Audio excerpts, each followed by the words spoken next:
所以咱来关心，为着避免环境的开发去影响到野生动物的栖地，也有生活，林保署伫咧花莲的部分地区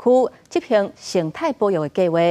设置生态廊道，或者野生动物会当通行。因经过6年的观察甲监测，遮侪野生动物已经有渐渐地出现。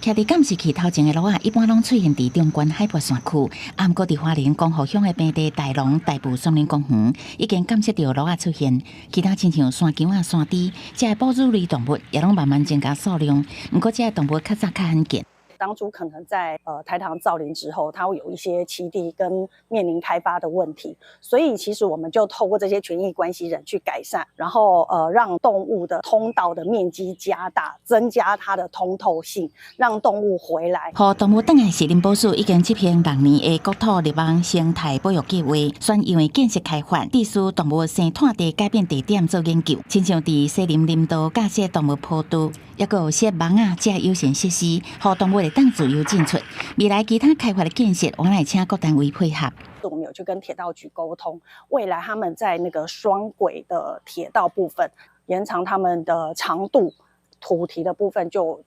变更设计，变成它动物可以使用的通透性会更大。